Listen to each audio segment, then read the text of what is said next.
자, 커뮤니티 케어의 흐름을 보실게요. 실제 어때요? 지역사회 안에서 돌봄과 관련해서 구체적으로 서비스를 제공하는 거기 때문에 지역사회 안에서 살아갈 수 있는 것이 굳이 시설에 안 모시고 다양한 서비스를 지원하겠다라는 것입니다. 그러면 실제 의료기관이라든지 시설에 거주했던 분들이 어때요? 앞서 이야기했던 케어 통합창구, 돌봄 통합창구를 통해서 사회복지사, 간호사 이런 전문 인력이 다시 한번 지역사회 자원을 통해서 시설이 아니라 어때요? 집에서 이러한 서비스를 받을 수 있도록 정보를 제공하겠죠. 다시 사정하고 해서 그렇게 하면은 어때요? 보건의료기관, 그 다음에 돌봄복지기관, 정착지원기관, 주거와 관련된 부분들까지 해서 기관은 서비스에 끊김없이 이용을 한다는 얘기는 연속성을 보장하겠다라는 이야기입니다. 그래서 지역사회 안에서 이렇게 케어 통합창구를 통해서 아까 이야기했던 ICP, 인디비주얼 케어 플랜을 세워주고 그것과 관련해서 기관의 어때요? 자원, 네트워크를 통해서 이런 분들에게 자원을 연계해주고 그러면 어떻게 한다고요? 지역사회에서 나의 노후를 aging in place라고 해서 실제 지역사회 통합돌봄 안에서의 내가 나의 노후를 지역사회에서 누릴 수 있는 그러한 구조로 할 수 있다라는 것입니다. 자, 이렇게 되려면 사실은 주거가 빠지면 안 돼요. 기존의 정책과 커뮤니티 케어와의 정책에서 가장 크게 다른 점 중에 하나는 무엇이냐면 이 주거에 대한 것을 구체화시켰다라는 것이죠. 앞서 설명드렸던 중간자적 집, 중간집이라고 하는 형태를 구체화시켰어요. 케어 안심주택. 이게 정신장애인, 그 다음에 장애인에게는 자립체험주택이라는 형태로 구체화됩니다.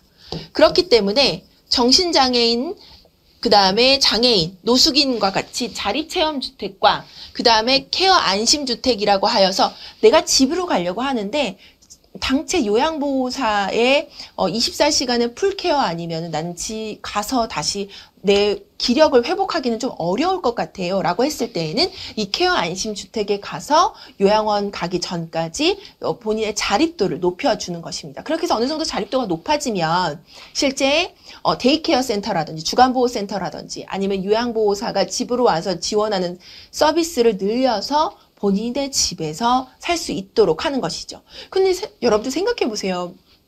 저도 만약에 제가 몸이 아파서 나중에 시설을 가야 된다? 저는 너무 걱정이 될 것 같아요. 근데 만약에 내가 익숙한 환경, 내가 평생 살았던 내 집에서 요양보호사가 오고 그 다음에 관련된 전문 인력이 와서 내가 그래도 버티면서 시설에 가는 속도를 그리고 그 시간을 최대한 늦출 수 있다라고 한다면 저는 그 서비스를 받을 생각이 있습니다. 그리고 그 시설보다는 조금 더 자립도를 높일 수 있는 케어 안심주택이 있다라고 한다면 그런 곳에서 조금 더 생활을 하고 나서 저는 시설에 가는 속도를 꽤 늦추고 싶은 것도 저도 마찬가지 생각입니다. 자, 그러면 각 영역에 대한 구성기관의 역할은 어떻게 되는지 알아보도록 하지요. 실제 케어 통합창구, 아까 제가 말씀드렸죠. 모든 것이 케어 통합창구 안에서 이루어져요. 어떤 거요? 서비스에 대한 사정, 그 다음에 서비스에 대한 계획, 인디비주얼 플랜, 그 다음에 자원 연계, 이런 여러 가지의 것들이 다 이 케어 통합 창구 안에 이루어진다고 했었죠. 그래서 보건의료기관의 만성질환과 방문보건, 자, 그러면 보건소의 기능이 구체화될 수 있겠죠. 그리고 치매안심센터의 역할도 구체화될 수 있어요. 그 다음에 돌봄복지기관이에요. 이거는 실제 민간기관이 꽤 활성화되어 있잖아요. 복지관뿐만 아니라 주간보호센터, 요양원, 공동생활과정 여러 가지가 이 돌봄과 복지기관에 되어 있고요. 자, 그 다음에 LH에서 지금 얘기하는 케어 안심주택, 자립체험주택이 주거 서비스의 기능을 수행하겠다라는 것입니다. 그래서 주거, 돌봄, 의료, 그 다음에 정부 주도의 케어 돌봄과 관련된 창구를 하여서 실제 여기에서 원스톱 서비스로 서비스를 구체화시켜서 각각의 영역에 맞는 서비스를 어떤 서비스를 하겠다고요? 찾아오는 서비스입니다. 예전에는 찾아가는 서비스였어요. 누가요? 대상자가요. 근데 이제 그렇지 않고 어르신 집에 있으면 어르신 집으로 찾아오는 서비스를 진행하겠다라는 것입니다. 자, 그래서 케어 통합 창구에서는 서비스 안내와 연계를 진행합니다. 서비스 안내와 연계를 하려면 맞춤형 서비스가 제공이 되려면 뭘 해야 될까요? 아까 얘기했었던 것처럼 개인의 인디비주얼 케어 플랜, 개인별 맞춤형 돌봄 계획을 세워줘야 됩니다. 어디에서요? 케어 통합 창구에서, 돌봄 종합 창구에서 누가요? 사회복지 전담 공무원과 그 다음에 간호 인력이 이러한 것들을 구체화하고요. 그 다음엔 여기에 읍면동에 설치가 돼요. 그래서 이렇게 보시면 어때요? 사회복지 공무원, 방문 간호사를 이렇게 많이 뽑고 확대할 예정이라고 합니다. 그래서 실제 이제 복지와 관련된 사회적 일자리, 우리가 이를 이제 공공일자리라고도 이야기하는데요. 이런 인력은 갈수록 늘어날 수밖에 없는 상황입니다. 그렇기 때문에 왜요? 실제 우리 지역사회의 돌봄과 관련된 것들을 이 돌봄 창구에서 진행을 하려고 한다면 실제 여기에는 사회복지사, 간호사부터 해서 전문 인력이 집약되어 있어야 돼요. 그래야지 각각 개별 맞춤형 계획을 구체화할 수 있고 그래서 민간에 있는 서비스를 연계할 수 있도록 하는 돌봄과 관련된 자원의 지도를 매핑을 구체화할 수 있습니다. 자, 그러면 보건의료기관은 어떻게 할까요? 만성질환관리와 방문보건이요. 이거 지금 우리가 안 하고 있나요? 하고 있어요. 보건소에서 만성질환관리 하고 있고요. 방문보건 사업 하고 있어요. 거기에 플러스 눈여겨봐두셔야 되는 게 동네 의원과 약국입니다. 동네 의원에서 혹시 가족주치제도라는 단어 들어보셨죠? 이렇게 해서 내가 아프는데 나는 나의 단골 의사가 있었으면 좋겠어요. 우리 이미 사실은 아프면 어디 가는 단골 병원 있잖아요. 그 분들이 우리에게는 가족 주치라는 것입니다. 그래서 그들과 함께 어때요? 나의 병, 그 다음에 나의 질환을 지속적으로 관리해요. 어떤 거요? 앞서 있었던 만성질환이요. 그리고 약국이요. 약국이 여기에 왜 들어갈까요? 노인분들에게 가장 중요한 것은 약물 관리입니다. 실제 가장 어렵고 가장 돌봄이 필요한 부분이 약물 관리라고 할 수가 있어요. 어르신들이 실제 드시는 약의 종류도 너무나 많고요.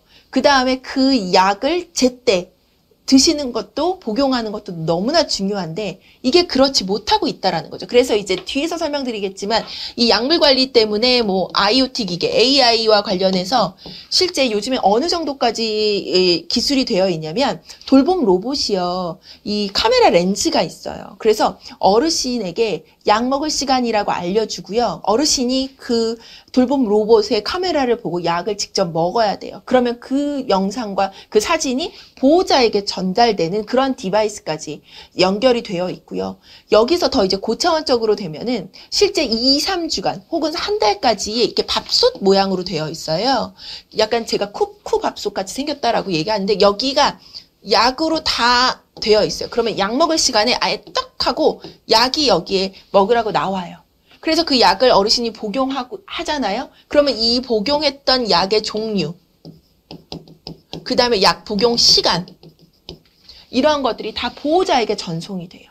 그래서 실제 이 약 복용이 상당히 중요한데 그럼 이러한 약물 관리, 그 다음에 이 약에 대해서 지속적으로 관리해 주는 것이 실제 약국에서 진행이 되는, 그래서 가정방문에 대한 이 약물 관리가 이 약국에서 이루어져야 되는 것이 아니냐라는 부분이 있기 때문에 동네 의원과 그 다음에 약국이 커뮤니티 케어 안에서의 주요 기관으로 들어가 있는 부분입니다. 그래서 1차 의료 중심의 만성질환 관리뿐만 아니라 실제 아까 제가 얘기했던 정신질환자 있었죠. 이 정신질환자가 지역사회에 복귀할 수 있도록 하는 것도 상당히 중요하다라고 했고 또 다른 하나는 시군의 희망복지지원단, 우리가 흔히 얘기하는 통합돌봄, 통합사례회의와 통합돌봄이 사실 아까 제가 말씀드렸잖아요. 맞춤형 복지팀하고 케어 돌봄 창구가 같이 있어야 된다는 거죠. 그래서 연계해서 이 통합사례 회의를 같이 진행을 하겠다는 것이죠. 그래서 우리는 그걸 뭐라고 하냐면 지역 케어 회의라는 명칭을 합니다. 우리가 케이스 컨퍼런스라고 하는 사례 회의를 실제 통합 사례 회의라고 이야기하고 실제 케어 돌봄 창구, 우리가 얘기하는 돌봄 종합 창구에서는 지역 케어 회의라고 명명하여서 사례 관리와 관련된 회의를 진행을 하겠다라는 것입니다. 그렇기 때문에 실제 장애인, 정신질환, 그다음에 통합 사례 관리, 돌봄과 관련된 대상을 갖고 있는 지원 기관에서는 집약하여서 이 돌봄과 관련하여서 다양한 영역에서 케어, 돌봄 종합 창구에서 구체화시키는 것들을 작업을 하려고 하는 것이 커뮤니티 케어의 주요한 운영이라고 보시면 되겠습니다. 그래서 필요시에는 읍면동 맞춤형 복지팀에 어때요? 사례를 연계할 수 있도록 하는 창구를 개설하겠다라고 한 겁니다. 그 얘기가 아까 있었던 맞춤형 복지팀, 복지 1팀과 그 다음에 통합 돌봄의 팀을 같이 두어서 서로 통합 사례 관리와 통합 케어 관리가 같이 연관될 수 있는 구조로 구체화하겠다라는 이야기입니다. 그러면 돌봄복지기관은 어떻게 할까요? 실제 우리가 이 돌봄복지기관은 민간이 많이 주도를 하지요. 그래서 우리가 지역사회에 알고 있는 어때요? 뭐 종합사회복지관, 노인복지관, 그 다음에 장기요양 쪽으로 기관을 가게 되면은 어때요? 주간보호센터, 그치요? 그 다음에 방문 재가, 방문 목욕 여러 서비스, 그 다음에 요양원, 이런 서비스들이 다 돌봄복지기관 안에 들어갑니다. 그리고 또 다른 공공이 주도하는 것도 있어요. 공공이 주도하는 거 뭐가 있을까요? 사회서비스원에서 진행하고 있는 종합재가 서비스, 이런 여러 가지가 실제 돌봄복지기관으로 제공이 되는 부분입니다. 그래서 복지기관의 사례기관, 건보라고 하면 건강보험공단, 연금공단 등이 공공의 기관으로 그다음 민간의 기관으로 들어가 있고 사회서비스원, 그다음에 재가장기 요양 서비스, 노인 돌봄 서비스, 맞춤형 돌봄 서비스라고 하죠. 그다음에 장애인 활동 지원 서비스가 다 서비스를 어때요?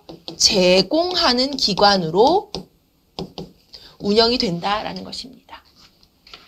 그러면 정착 지원 기관이에요. 제가 앞서서도 설명드렸지만 커뮤니티 케어가 노인 장기 요양 보험 제도와는 다르게 구체적이고 실현 가능하게 처음으로 도입하려고 했던 것이 무엇이다? 주거라고 했어요. 그래서 여기서 보시면 주거 서비스의 제공을 수행을 한다. 그래서 공공임대주택, 그 다음에 중간시설, 저는 중간집이라는 단어를 씁니다. 이게 외국에서 쓰는 단어를 그대로 직역하는 거라고 보시면 되는데요. 그래서 이 중간시설을 아까 얘기했던 읍면동에 설치하는 케어 통합 창구를 통해서 주거 서비스를 연결하겠다라는 것입니다. 그래서 어르신들 같은 경우에는 앞서 설명드렸던 케어 안심주택, 그 다음에 장애인, 정신장애인, 노숙인을 대상으로 한 자립체험주택, 이런 것들이 실제 주거와 관련된 시설과 그 다음에 서비스를 지원하는 형태라고 보시면 되겠습니다. 그래서 실제 사회적 입원을 줄이고요. 그래서 병원에 입원하고 이런 것들을 하지 않고 퇴원 계획을 세워서 내가 집으로 가야 돼요. 근데 이 집으로 가기에는 아직도 돌봄과 관련된 지원이 필요해요. 그럼 어떻게 해요? 여기에 있는 것들이 이 중간 시설의 형태로 들어간다라고 이해를 해주시면 좋을 것 같습니다. 자, 여기에 있는 것처럼 커뮤니티 케어 운영 개념도를 한번 보시게 될게요. 아까 제가 얘기했던 케어 종합 창구예요. 읍면동에 설치가 될 예정입니다. 여기에 제가 뭐라고 써 있어요? 게이트웨이의 기능이야. 문지기의 역할을 하겠다라는 거예요. 돌봄과 관련해서는 읍면동 주민센터에 케어 통합 창구에 들어와서 문지기로 여기에서 길라잡이로 해서 안내를 받으세요라는 안내 창구의 역할을 하겠다라는 것입니다. 그래서 여기에서는 보건의료, 돌봄복지, 정착지원의 주요한 기능들을 수행할 수 있도록 연계를 하겠는데요. 보시면 어떤 것들이 들어가 있는지 봅시다. 자, 우선 내가 만약에 병원에 있어요. 내가 생활시설에 있어요. 자, 내가 병원에 있으면 난 장기 입원을 했었을 거라는 거죠. 그랬을 때 어떻게 해요? 의료급여 사례관리사 가 들어가지요. 그래서 퇴원 개입을 계획을 수립해주고 디스차지 플랜을 세워주고 지역사회에 있는 정보를 연결해 줄 거예요. 내가 만약에 시설에 있어요. 내가 노인시설에 있거나 아동시설에 있거나 장애인시설에 있어요. 그럼 나는 자립지원기관을 통해서 어때요? 케어 통합 안내 창구에서 도움을 받을 거예요. 어떤 도움을 받을 거냐면요. 건강과 관련해서는 방문보건에서 건강생활 지원, 치매 안심센터, 정신건강복지센터에 대한 서비스를 받을 거고, 그 다음에 만성질환 관리랑 방문 양료 관리라고 하는 동네 의원과 약국에서 건강과 약물 관리에 대한 지원 서비스를 받을 거라는 겁니다. 이렇게 하고 돌봄과 복지와 관련해서는 실제 복지 서비스를 제공하는 기관은 사회서비스, 경로당, 사회복지협의회, 종합사회복지관으로 구체화할 수 있고, 복지관과 같은 곳에서의 민간 사례관리기관, 그 다음에 돌봄과 관련해서는 건보공단이나 연금공단을 통해서 여기 보시는 것처럼 재가요양 서비스, 노인 돌봄 서비스, 장애인 활동 지원 서비스를 받는 것이 복지와 돌봄과 관련된 부분입니다.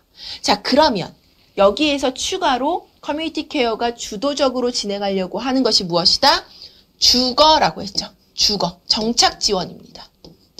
그래서 여기서 있는 것처럼 중간시설 통하는 거, 자립체험주택처럼 중간시설을 통해서 정신질환자의 중간지배 형태를 가거나, 혹은 주거서비스라고 해서 공공임대주택에서 케어 안심주택, 자립체험주택을 구체화시키는 것이 주거와 관련된 부분입니다. 그래서 주거와 관련된 부분, 그 다음에 보건, 의료와 관련된 부분으로 실제 구체적으로 지역사회에 있는 유관기관들을 다 협력. 그럼 이게 각각 따로따로인가요? 아니요. 각각이 다 연관되어 있는 부분이라고 보시면 되겠습니다. 자, 그러면 이제는 우리는 국내 사례와 국외 사례로 조금 더 이 커뮤니티 케어와 관련돼서 현실 적용을 해보는 시간을 갖도록 하지요. 실제 국외 사례 중에 가장 첫 번째는 영국의 커뮤니티 케어 사례입니다. 제가 커뮤니티 케어보다는 지역사회 통합돌봄이라는 단어를 좋아한다고 했지만 여전히 이 커뮤니티 케어라는 단어는 영국에 있는 커뮤니티 케어와 관련된 정책을 그대로 갖고 왔기 때문에 실제 이 단어를 이야기하는 영국의 사례를 보지 않을 수가 없습니다. 지방정부는 돌봄 서비스와 관련해서 실제 아주 구체적인 정보를 적절한 정보를 제공을 하게 되는데요. 필요한 사람에게 가능한 모든 서비스를 제공받도록 보장하고 있죠. 그거는 우리가 커뮤니티 케어에서 이야기하는 것과 상당히 유사합니다. 그래서 비공식 돌봄 종사자들에게, 자, 비공식 돌봄 종사자 누군가요? 가족이요. 그쵸? 비공식 돌봄이라고 얘기하는 것은 내가 돈을 받지 않고 돌봄을 하겠다라는 거예요. 이런 사람들에게 필요한 지원을 해요. 우리나라도 하고 있어요. 가족 요양보호사 제도요. 도서상간 지역에 요양보호사가 갈 수가 없어요. 그러면 가족의 요양보호사 자격증을 따고 돌봄에 대해서 국가가 그 수가를 지원하는 형태입니다. 그리고 돌봄 사용자들의 학대나 위험으로부터 안전하게 막는 것을 목표로 하고 있는 것이 영국의 커뮤니티 케어가 시작했던 것입니다. 영국은 아예 커뮤니티 케어 액트라고 법안이 정확하게 있지요. 그래서 실제 전화 케어 등의 예방적인 서비스, 그 다음에 장기적인 개인 돌봄, 인디비주얼 케어 플랜을 작성한 장기적인 개인 돌봄, 그리고 가족과 친구들의 돌봄 제공자들에 대한, 이것은 뭘까요? 앞서 있었던 비공식적인 돌봄에 대한 돌봄에 대해서 국가가 그거에 대한 수가를 제공하겠다라는 것입니다. 그리고 사회적인 욕구를 충족하겠다라는 것은 실제 자립생활과 관련한 여러 가지의 관계적인 욕구, 의료적인 욕구, 신체 돌봄과 관련된 욕구를 채워주겠다라는 얘기고요. 자, 나는 요양기관을 가겠어요. 아니면 난 요양기관을 하겠어요라는 이런 요양기관 선정과 관련된 정보, 도움 제공 등에 대한 맞춤형 서비스를 제공하겠다는 것입니다. 그러면 여러분들이 여기서 돌봄과 관련해서 돌봄이 필요한 수혜자뿐만 아니라 지역사회 안에서 나는 돌봄과 관련해서 창업을 할 거야. 난 돌봄 제공자가 될 거야. 하는 사람에게도 적절한 서비스를 제공하겠다라는 돌봄의 수혜자와 제공자에게 맞춤형 서비스를 제공하겠다라는 것이 커뮤니티 케어라고 할 수 있겠죠. 그럼 우리나라도 똑같이 커뮤니티 케어와 관련해서 전문 인력을 양성하는 것, 그 다음에 돌봄에 대한 수혜자, 돌봄을 받아야 되는 사람들에 대한 다양한 서비스를 이야기하는 것이 다 커뮤니티 케어 정책 안에 포함이 되어 있다로 같이 이해를 해주시면 좋을 것 같습니다. 그러면 커뮤니티 케어 사례 중에 킨스톤에 있는 지방정부는 어떻게 하느냐라고 보시면 실제 신청자가요.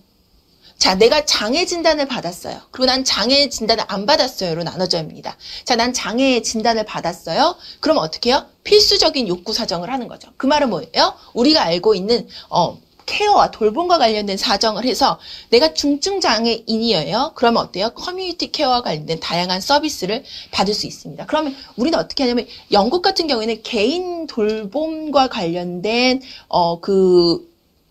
어떻게 보면 창구가 있어요. 은행과 관련된 계좌가 있어요. 그래서 내 계좌가 이만큼이면 이 계좌만큼의 돈을 환산하여서 서비스로 환산하여서 받을 수 있도록 하는 것입니다. 그게 이제 지방정부 구매 서비스를 활용한다라는 이야기이고요. 신청자가 나는 진단은 받지 않았어요. 근데 나는 돌봄과 관련된 서비스는 필요해요. 그럼 돌봄 사정을 받는 것입니다. 여기에서. 그래서 재량에 의해서 돌봄 서비스를 받고 그럼 이제 경증에 관련된 여러 가지의 돌봄 서비스를 받겠죠. 그럼 궁극적으로는 우리도 자립체험주택처럼 사회복귀 서비스입니다. 이 사회복귀 서비스는 뭐냐면 지역 시설에 가지 않고 지역사회 안에서 돌봄을 받을 수 있도록 하는 것입니다. 그래서 이러한 것들을 통해서 현금 지급 서비스도 하고 아까 제가 얘기한 것처럼 개인에 대한 돌봄과 관련된 창구에 대한 그 계좌가 있기 때문에 개인 예산 제도를 통해서 돌봄 서비스를 받도록 하는 사례입니다. 그래서 서비스 절차는 신청, 그 다음에 우리도 똑같이 하는 욕구 사정, 그 다음에 서비스와 그러니까 돌봄 서비스를 구체화할 것인지 혹은 지역사회 복귀 서비스를 구체화할 것인지로 나누어지는 것이 이 사례라고 할 수 있겠습니다. 자, 그러면 현장 사례 분석을 통해서 한번 보시면 실제 어때요? 노인을 대상으로 하고 있다. 그리고 일상생활상의 문제점이 무엇인지를 보겠다는 것입니다. 그 말은 ADL, 일상생활 동작 능력이 떨어지면 이거와 관련한 돌봄에 대해서 서비스를 제공해서 어때요? 지역사회 안에서 평안함을 유지하고 지역사회 안에서 사회적 활동을 할 수 있도록 한다.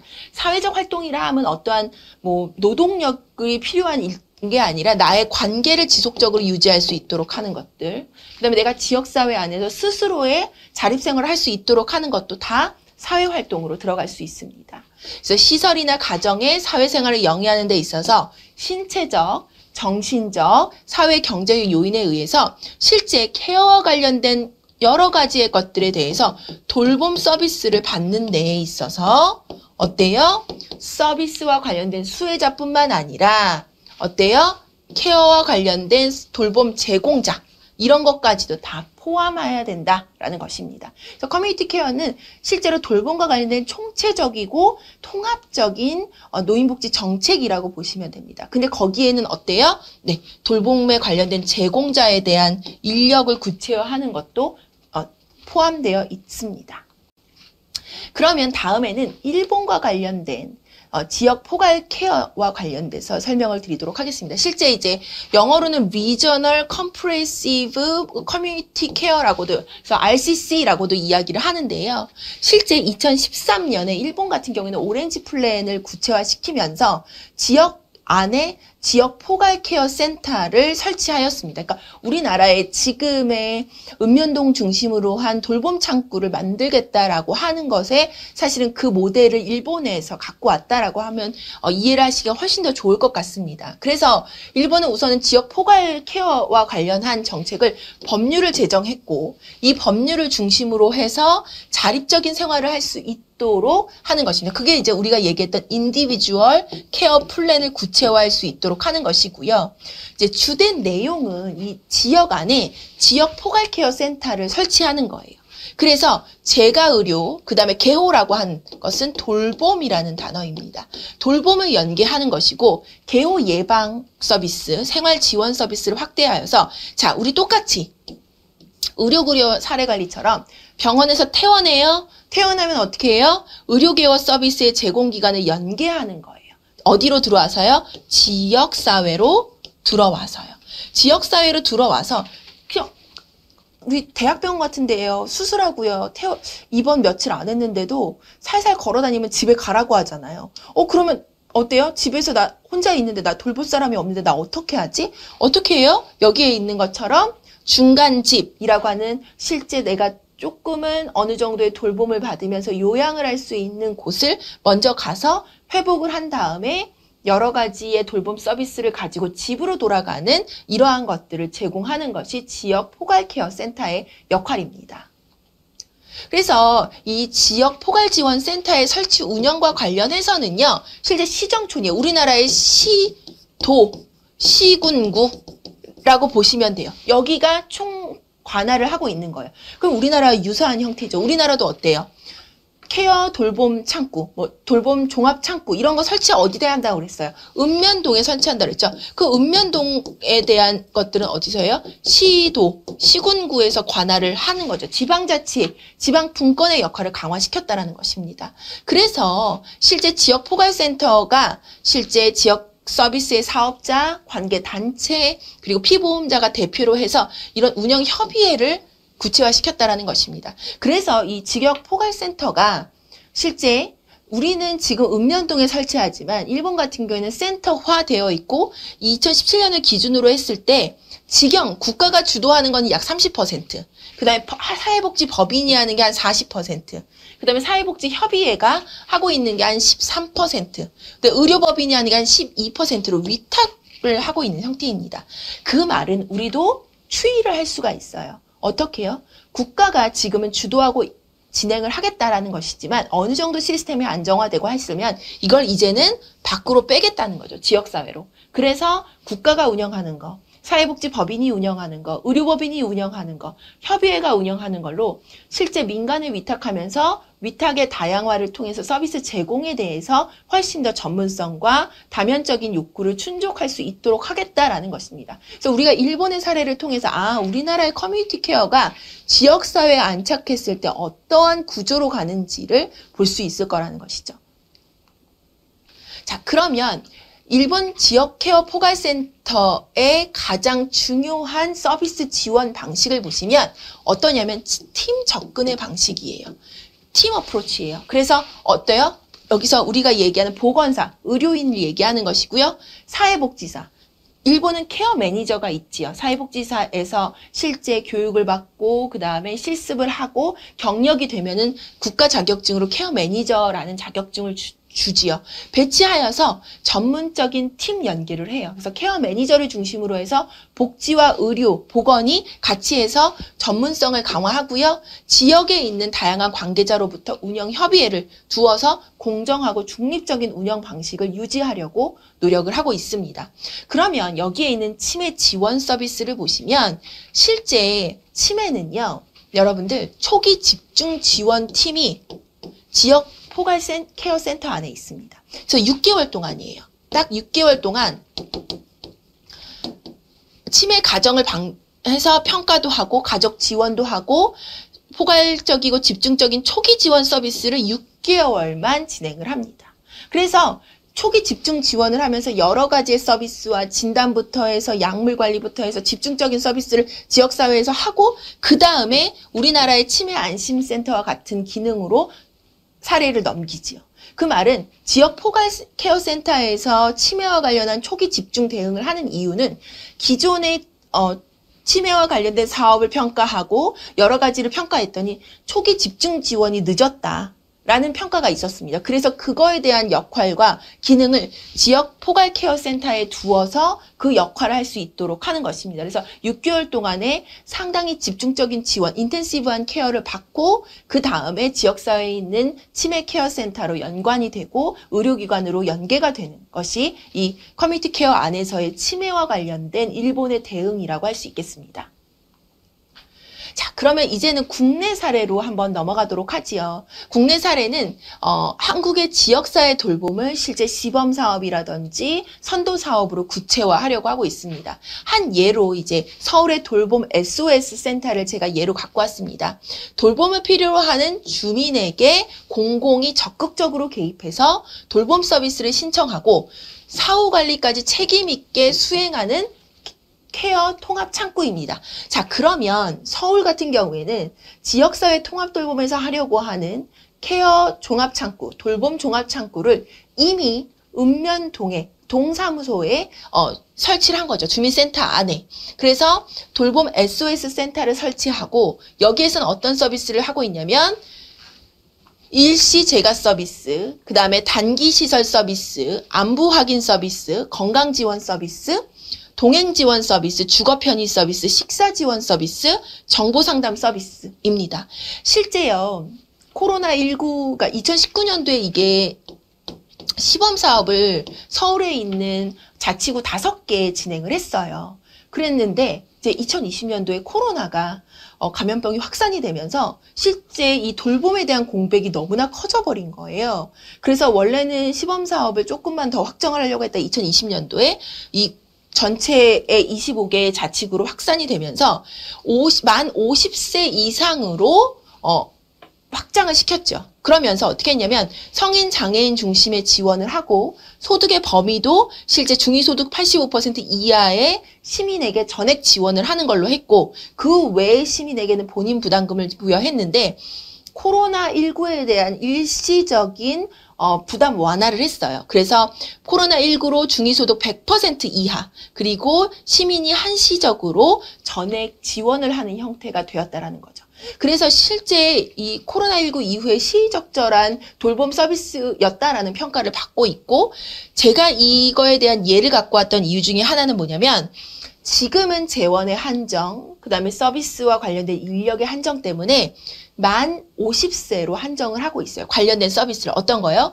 재가 지원 서비스요. 그리고 어려워요. 그러면 단기 시설로 갈 수 있도록 하는 단기 시설 서비스요. 그리고 지속적으로 독거 어르신이나 아니면 여러 가지 여건으로 돌봄에 대한 지속적인 안부가 필요한 안부 확인 서비스, 그 다음에 건강과 관련된 서비스, 보건소와 연계한 서비스. 그 다음에 내가 병원을 가야 돼요. 어디를 가야 되는데 실제 가족이 어려워서 아니면 주변에 가족이 없어서 가지 못해요. 병원 동행 지원 서비스. 그 다음에 주거와 관련해서도 실제 뭐 터거리라든지 안전바 설치라든지 이런 돌봄에서 실제 어르신들이 집에서 생활하는 데 있어서 장애가 있는 무장애와 관련된 주거 지원 서비스, 주택 개보수를 하는 것입니다. 그리고 요양보호사가 와서 식사 지원 서비스를 해주는 것들, 혹은 그게 안 되면 복지관에 연계해서 도시락 지원 서비스를 해주는 이러한 것들을 하는 것이죠. 그래서 갑작스런 일시적인 위기 상황, 그 다음에 지속적이고 안정적인 돌봄과 관련한 욕구, 그 다음에 일상생활의 어려움 이런 것들을 지원하는 것을 50세로 지금은 한정하고 있어요. 그러나 서울시가 이것을 실제 구체화하였을 때는 서울시민 전 대상이었었거든요. 근데 이게 어느 정도의 재원이 확보가 되면은 모든 시민이 이용 가능할 수 있도록 하는 것으로 구체화시키려고 하고 있습니다. 그래서 지금 모든 시민이 뭐냐면 정보 상담 서비스예요. 그래서 만약에 제가 어디에 몸이 아파요. 근데 내가 어디를 가서 어떻게 치료를 받아야 될지 모르거나 혹은 내가 어느 요양기관으로 가서 돌봄 서비스를 받아야 될지 모를 때에 여기에 연락을 하면은 우리 지역사회에 있는 돌봄 제공기관에 대한 정보 이러한 것들을 케어 매니저의 역할로 해주겠다라는 것입니다. 그런데 이것을 실제 어느 정도의 재원이나 어느 정도의 기틀이 마련이 되면 전 대상, 전 시민으로 확대를 하겠다라는 것이죠.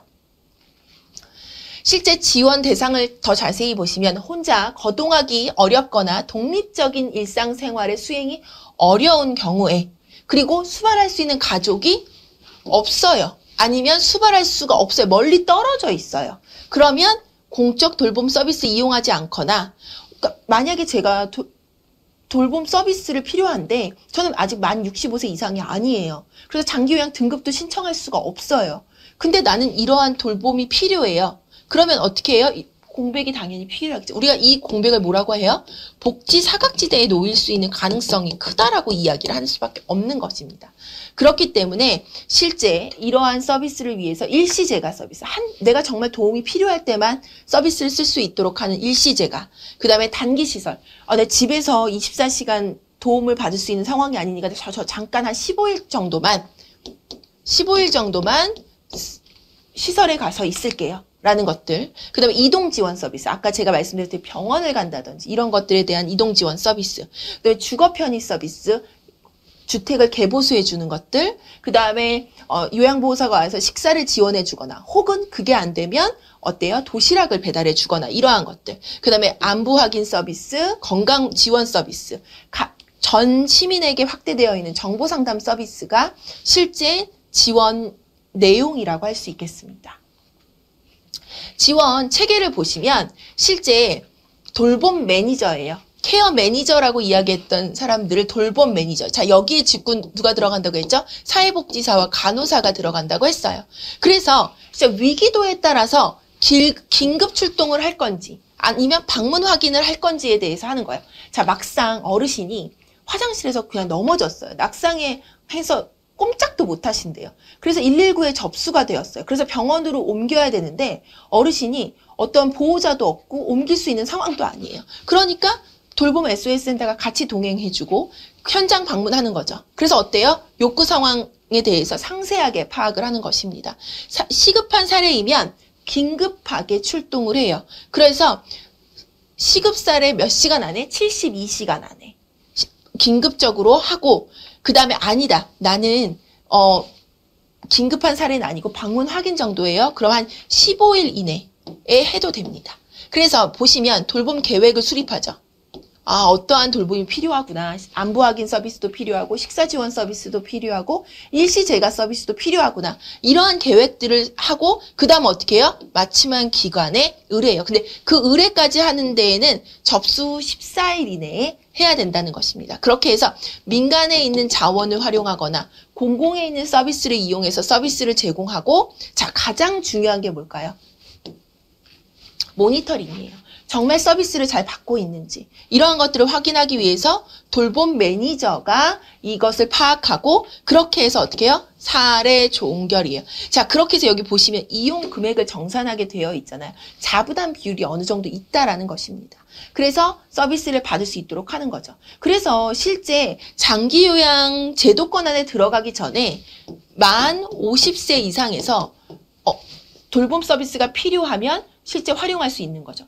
저도 사실은 예전에 제가 발목을 삐끗해서 발목 수술을 받은 적이 있었어요. 근데 제가 아이가 어려가지고 친정 어머니가 아이를 돌봐주는 상황이었고 저는 어떻게 해야 될지 모르고 진짜 배우자는 직장에 나가 있고 그래서 저는 실제 뭐 이렇게 검색해갖고 이렇게 병원 같이 가질 수 있는 그런 심부름 대행 서비스 이런 것들 이용해서 병원에 간 적도 있고요. 조금 이제 낮으니까 제가 택시 타고 왔다 갔다 했었고요. 근데 저도 병원에 입원했을 때는 간병 서비스를 받았었고요.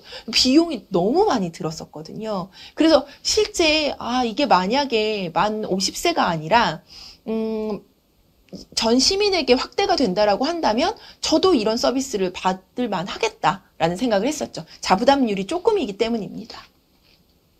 자, 그 다음에는 또 다른 예시로는 이제 부천시의 효자손 케어입니다. 이것은 이제 부천시가 이 지역사회 통합 돌봄에 대한 선도 사업을 노인을 대상으로 하고 있기 때문에 제가 이 사례를 갖고 왔습니다. 이 커뮤니티 케어의 운영 체계도와는 상당히 유사한 운영 흐름도를 갖고 있습니다.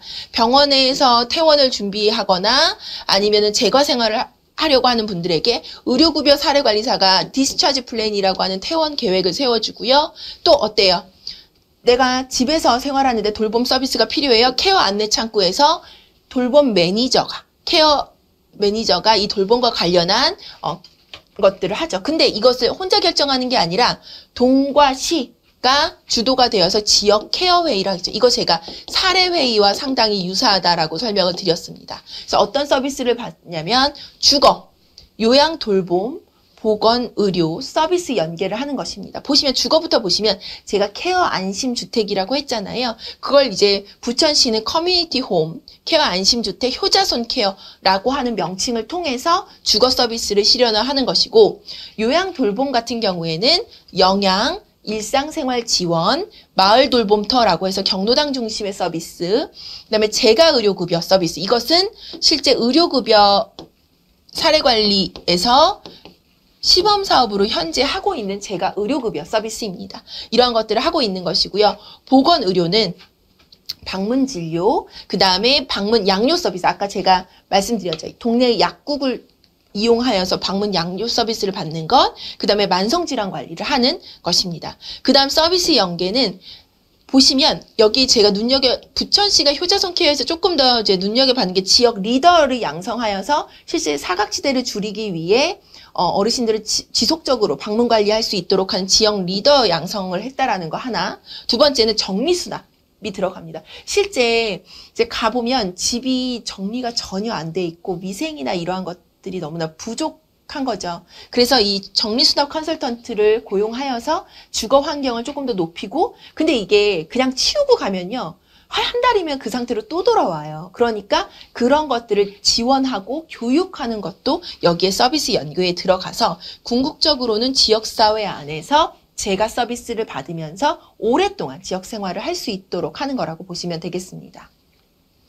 자, 그렇기 때문에 실제 부천시 같은 경우에는 사업 대상을 중점 대상자라고 해서 병원에서 입원했다 퇴원하신 분, 시설에 있다가 퇴소하시는 분들이고요. 실제 예방 대상자라고 하는 거는 돌봄 사각지대에 놓여서 실제 위험 요소를 많이 갖고 있는 분으로 하고 있습니다. 똑같이 민과 관이, 공공과 민간이 같이 협력하는 형태이고, 똑같이 대상 발굴 어때요? 서울에 있었던 돌봄 SOS처럼 보건과 복지가 같이 하는 담당자가 대상자를 발굴하게 되어 있습니다. 그렇게 해서 앞서서 설명드렸던 지역 케어 회의를 통해서 사례 회의를, 케어 회의를 실시를 하고요. 그렇게 해서 통합돌봄 서비스, 인디비주얼 케어 플랜을 세워서 서비스를 연계하는 것이지요. 그렇게 해서 해요. 그럼 가장 중요한 게 뭐라고 했어요? 잘 하고 있는지를 점검해야죠. 그래서 모니터링을 하고 그 다음에 종결을 하는 형태로 진행이 된다라고 보시면 됩니다. 그렇게 해서 여기에 보시는 것처럼 부천시가 이제 통합돌봄과 관련돼서 매핑을 한 거라고 보시면 됩니다. 부천시에 있는 것들을 보시면, 여기에서 보시면 공공에서는 케어 안내 창구와 백세건강실은 보건소를 중심으로 운영을 하고 있는 것입니다.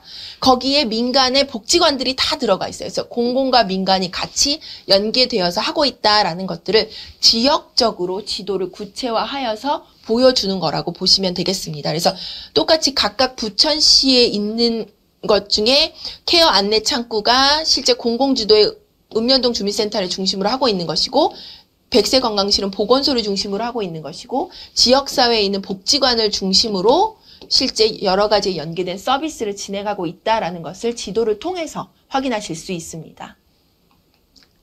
자, 그러면 우리는 가장 중요한 거는 실제 이런 커뮤니티 케어를 치매 실천 현장과 어떻게 연결을 하느냐입니다. 우리가 돌봐야 되는 인력들이 실제 어때요? 네. 인력들이 치매에 얼만큼 더 질병에 잘 알고 있고 치매 환자를 어떻게 잘 돌봐야 되는지도 상당히 중요하겠죠. 뿐만 아니라 우리가 만나는 노인분들 중에서 치매라는 진단을, 치매라는 고위험군을 갖고 있는 분들이 얼마나 많은지도 상당히 중요하다고 할 수 있겠습니다. 그래서 지역사회 안에 치매 노인과 같이 살아가기입니다. 그래서 치매 환자는 살고 있는 가까운 곳에서 서비스 제공을 받는 것이 당연히 중요하죠. 그게 치매 안심센터에서 진행을 하려고 하는 부분이고, 실제 포괄 서비스를 중심으로 해서 지역사회 주도로 진행을 해야 된다라는 것입니다. 그래서 실제 치매 때문에 병원에 입원하는 것은 줄이고 치매 환자와 삶의 질의 향상을 하기 위해서 실제 커뮤니티 케어 안에 치매 환자가 더불어서 잘 살 수 있도록 하는 구조를 만들어야 된다는 것입니다. 그렇기 때문에 치매 환자를 돌봄 자원 안에서의 커뮤니티 케어를 실현하는 부분 중에 하나는 보건의료에서는요, 치매 조기 검진을 통해서 현재 치매 안심센터가 하고 있는 예방 사업들, 그리고 그 다음에 치매 진단, 이러한 것들을 주축으로 발굴하고 검진하는 사업을 구체화시켜야 되겠고요. 또한 사회 서비스로는 재가나 시설의 장기 요양 서비스를 받고 있는 돌봄 가족 지원 서비스가 확대가 되어야 된다라는 것입니다. 그래서 치매 어르신에게도 재가와 관련된 여러 가지의 서비스들이 등급 내자가 돼서 받는 것이 아니라 지역사회 커뮤니티 케어라는 것 안에서 치매라는 어느 정도의 유병률을 갖고 있다라고 했을 때에는 돌봄과 관련된 지원 서비스, 인지 강화 서비스, 여러 가지 서비스들을 받을 수 있도록 해야 되고, 가족은 교육과 자조 프로그램을 통해서 실질적으로 지역사회 안에서 지지적인 집단을 구체화시킬 수 있도록 해야 됩니다. 실제 치매안심센터에서 가족지원 프로그램이나 자조 모임을 하고 있는 것도 이러한 것들과 함께 연관되어서 생각을 해볼 수가 있습니다. 자, 그러면 사회적 지지는 어떤 것들이 필요할까요? 실제 치매 환자와 제공자가 가족과 친구, 이웃의 정서적인 지원을 해야 되기 때문에 돌봄은 지속적으로 필요하다라고 할 수밖에 없습니다. 그래서 치매 환자나 돌봄 가족을 위해서 보건의료 서비스, 그 다음에 사회 서비스, 이러한 것들이 연속성을 갖고 있어야 된다는 것이죠.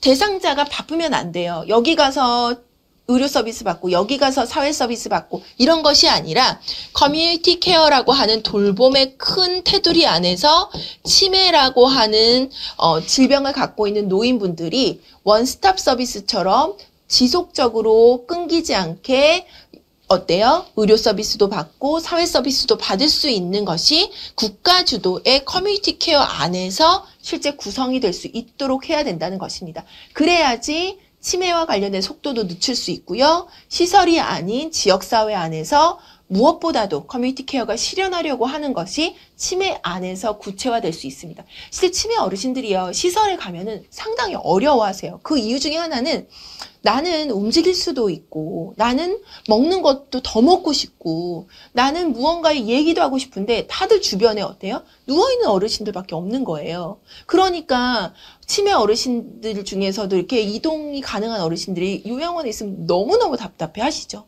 그렇기 때문에 무엇보다도 이 치매라는 질병을 갖고 있는 어르신들은 지역사회 통합돌봄 안에서 돌봄의 연속성상 안에 의료와 사회복지 서비스를 구체적으로 받을 수 있도록 하는 그 체계를 만드는 것이 중요하다라고 할 수 있겠습니다. 자, 그러면 치매 환자를 돌봄 자원으로서 어떻게 해야 되느냐?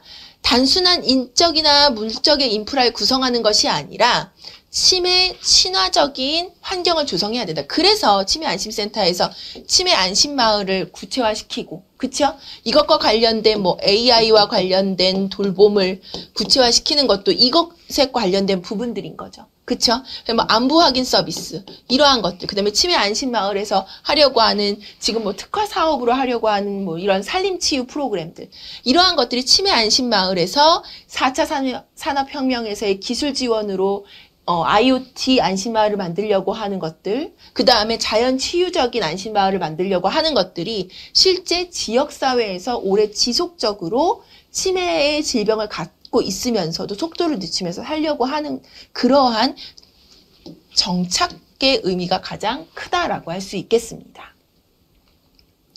자, 그러면 여러분들 저랑 같이 사례를 분석하면서 우리가 여태까지 이야기 나눴던, 배웠던 부분들을 정리해 보도록 하지요.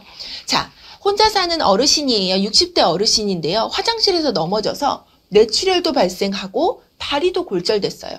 그리고 병원 입원한 후에 치료를 마치고 퇴원을 원해요. 네. 입원했다가 이제 퇴원. 그러면 퇴원 지원 계획을 세워야 되겠죠. 우리가 그걸 디스처지 플랜이라고 하지요. 근데 치료 후에 집으로 돌아가려고 했더니 후유증 때문에 집에 혼자 가서 일상생활을 하기가 어려워요. 그래서 퇴원을 주저주저 하고 있어요. 병원에선 퇴원하려고 하는데 난 보호자도 없고 집에 가서 혼자 가서 밥도 끓여 먹어야 되고 난 혼자서 내가 생활하고 그래야 되는데 자신이 없는 거예요. 자, 이럴 때는 어떻게 해야 될까요? 현재 상황이에요. 신경외과, 정형외과, 재활의학과 3개가 협진해서 5주간의 입원 치료를 마쳤어요. 그래서 병원에서는 나가라고 해요. 더 이상 치료는 필요 없습니다. 집에 가서 잘 살살 걸으시고 재활하셔야 돼요. 근데 남성 어르신 혼자서 일상생활 능력이 ADL이 떨어져 있다는 거죠. 혼자 목욕하는 거, 혼자 화장실 가는 거, 혼자 집에서 밥 해서 먹는 거, 여러 가지가 어렵기 때문에 퇴원을 못하겠다라고 하시는 거예요. 근데 어르신은 어떠냐? 돌아가고 싶은 마음은 있는데 퇴원 후에 친척의 도움을 받기도 어렵고, 자, 그러면 집에 간병인을 두어야 돼요. 자, 간병인 얼마나 비싼데요? 그쵸? 하루에 얼마나 비싼지 몰라요. 그러니까 요양병원으로 갔으면 좋겠다라고 하죠. 대부분 그렇게 하세요. 요양병원으로 많이 가시려고 하시죠. 근데 요양병원도 병원비가 비싸요. 그렇게 해요. 근데 지금 현재 상황에서는 진짜 요양병원을 갈 수밖에 없어요. 대부분. 왜냐면 지금 여기에 있는 것처럼 퇴원 이후에 건강 상태가 어떤지, 이분이 집에 갔을 때 집에서의 위기 상황이 얼만큼 놓여져 있는지를 분석해주고, 그러면 집에서 어떠한 서비스를 연계해 줄 수 있는 중간자, 아까 제가 얘기했던 케어 매니저, 돌봄 사례 관리자가 없어요. 그러니까 몸이 아파도 거동이 쉽지 않은 읍면동의 주민센터 복지관에 문의해서 자원을 해도 그 자원을 연계해주고 조정해줄 사람이 없다라는 것이죠. 그러니까 어때요? 준비 없이 퇴원을 해서 집으로 돌아가는 건 너무나 위험도가 높기 때문에 요양병원을 전전하게 되는 거죠. 근데 요양병원에서 이걸 회복할 수 있도록 도와줘야 되는데 그렇지 못하니까 요양병원에서 다른 요양병원에서 요양병원에서 결국은 어때요? 장기 요양 등급 신청해서 요양원으로 가시는 경우들이 많아요. 근데 아까 말씀드렸지만 60세시잖아요. 60세 너무 젊으시잖아요. 그러니까 장기 요양 등급도 받으려면 한참 걸릴 수도 있어요. 그러면 재정적인 부담은 훨씬 더 커질 수밖에 없는 상황입니다. 자, 그런데 만약에 우리의 지역사회에 아까 이야기했던 지역사회 통합돌봄, 커뮤니티 케어 선도사업 서비스를 받게 된다. 그러면 여러분들 머릿속에 서울 돌봄 SOS 센터라든지 부천시의 효자손 케어를 생각해 보시면, 자, 이번 초기부터 병원에 연계되어 있는 사회복지, 병원의 대부분 대학병원의 사회복지, 사회사업실이 있어요. 그럼 사회사업실에서 퇴원 계획을 세우겠죠. 그러면 이 사회사업팀에서 어디로 연결할 거냐면 읍면동에 있는 케어 안내 창구로 연락을 해야 되는 거죠. 자, 여러분 살고 있는 지역사회에 어르신이 한 분 낙상하셨다가 지금 병원에서 5주간의 치료를 끝내고 집으로 돌아가시려고 해요. 그러니까 시군구의 담당자와 함께 케어 사례 회의를 해야 할 수밖에 없겠죠. 이분 집으로 오시려면 어떠한 서비스가 필요합니다. 근데 만약에 그분이 살살 걷고 어느 정도 집에서 일상생활은 가능한데 가사 지원 서비스라든지, 그쵸? 그러니까 요리를 해서 집에서 밥을 해 먹는 거, 세탁 이런 것들은 못 하겠다라고 하면은 집으로 가셔도 돼요. 그쵸? 그러면서 앞서서 우리가 있었던 일시 재가 지원 서비스, 그쵸? 이런 것들 받으시면서 다양한 서비스 연계해서 집에 있을 수 있어요. 근데 아니에요. 그렇게 하기에는 아직은 조금 더 회복하셔야 돼요. 그럼 우리가 아까 얘기했던 케어 안심주택에 가서 어느 정도의 돌봄과 관련된 그리고 재활과 관련된 지원을 받고 그 다음에 ADL과 자립도가 높아지면 어때요? 다시 집으로 가서 일시재가 서비스 이런 서비스를 받을 수 있도록 할 수 있다라는 것이죠. 자, 이런 것들을 어떻게 해요? 케어 안내 창구요. 읍면동에 설치하는 케어 안내 창구에서 장기 요양 인정 서비스를 받으면서 진행을 할 수 있다라는 것입니다. 그러면 앞서서 우리가 돌봄 SOS나 부천시 이런 거 할 때 주거와 관련된 거 있었어요. 주거가 케어 안심주택뿐만 아니라 관련된 집수리와 관련돼서 이야기를 했었어요. 그게 뭐냐면 나는 막상 가서는 이 워커를 끌고 다녀야 되는데 집에 다 문턱이 있는 거예요. 그러면 문턱 제거, 그 다음에 앉았다 일어났을 때 안전바를 설치하여서 의지하여서 일어날 수 있도록 하는 그런 주택 개보수, 이런 것들을 통해서 실제 생활 불편을 최소화할 수 있다라는 것입니다. 또한 혼자 사시기 때문에 낙상의 위험도가 또 있어요. 그렇기 때문에 요즘에 독거 어르신들 집에 이렇게 해서 이렇게 흰색으로 되어 있어서 센서링 하는 것들이 있거든요. 그러니까 동작 움직임을 감지하는 시스템이에요. 그래서 일정 시간 동안 센서링이 없다, 동작 감지가 없다라고 하면 바로 독거노인 생활관리 지원사라든지 혹은 그 지역에 있는 119에 연계가 되어서 출동할 수 있도록 하는 것입니다. 이런 것들을 연결하여서 안전알림 서비스 시스템을 구체화시킨다는 것이죠. 근데 여기서 조금 더 나아가서 우리가 AI 돌봄 로봇을 구체화해서 시범 사업을 할 수 있다라고 한다면 돌봄 로봇이 이거 효도리 효순이라고 요즘 있어요. 이렇게 해서 어르신한테 말법 서비스도 진행하고 약 드실 시간이면 약 드실 시간이라고 알려주고 그 다음에 일상생활 대화를 촉진할 수 있도록 그 인형이 구체화할 수 있다라고 한다면 그것도 괜찮은 사물 인터넷, 그 다음에 생활 기술과 관련된 인터넷 기술이라고 할 수 있겠죠. 이런 것들을 지원 서비스를 할 수 있다라는 것입니다. 그래서 이분들은 실제 퇴원과 동시에 재가 서비스를 제공받을 수 있고, 만약에 이렇게 해서 이분이 장기 요양 등급 내자가 될 가능성이 있다라고 한다면 퇴원과 동시에 방문 요양, 방문 간호, 그다음에 방문 목욕에 있는 통합재가 서비스를 받을 수 있도록 하는 것입니다. 그리고 아까 제가 했듯이 실제 집에 와서 요리를 해주면 좋은데 그런 서비스들이 부담스럽다라고 했을 땐 복지관에서 도시락 배달 서비스 역시도 이용해봄직하다라는 것입니다. 그렇게 해서 실제 지역사회 통합돌봄과 관련된 선도사업 서비스는 입원했지만 퇴원 전에 수립해둔 방문진료 계획에 따라서 생활하는 집에서 방문진료를 정기적으로 제공받을 수도 있지요. 여기에서 이제 더 생각하고 있는 것은 원격 진료입니다. 요즘에 우리가 뭐 줌이라든지 화상을 통해서 하잖아요. 그래서 어르신이 직접 병원에 가는 게 너무나 어려우면은 이런 원격 진료를 통해서도 이런 지역사회 통합돌봄 안에서 치료를 받을 수 있도록 하는 거고요. 그 다음에 방문 양료 서비스요. 동네에 있는 약국을 통해서 약물에 대한 적정성, 이 약물을 정말 제대로 활용하고 있는지, 사용하고, 복용하고 있는지를 확인하는 이러한 서비스를 받을 수 있고, 또 동네에 있는 의원의 가정주치의를 통해서 어르신의 건강을 지속적으로 체크할 수 있는 좋은 것들의 서비스를 집약할 수 있다라는 것입니다. 자, 이렇게 해서 여러분들 저랑 같이 커뮤니티 케어와 관련해서 정부 지도의 주요한 정책, 그리고 그 커뮤니티 케어가 무슨 의미를 하고 있는지, 어떤 대상으로 하고 있는지, 어떠한 선도 사업을 시범 대상으로 하고 있는지, 거기 안에서는 어떻게 구체적으로 전달 체계를 풀어나가야 되는지를 자세하게 설명드렸습니다.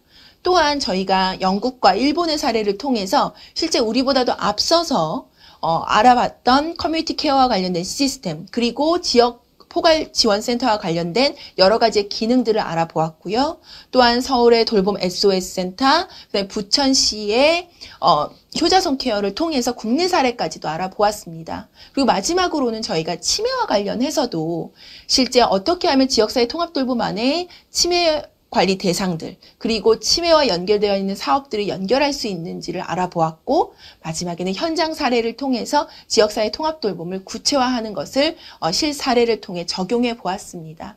실제 여러분들 인구사회학적 특징과 그 다음에 여러 가지의 통계청의 자료를 통해서 노인의 돌봄은 절실하다. 그리고 인구는 늙어가고 있고 그 양은 엄청 늘어날 것이다. 그렇기 때문에 우리는 이 돌봄을 국가지도로 풀어나가지 않으면 안 된다라는 당위성을 설명했습니다.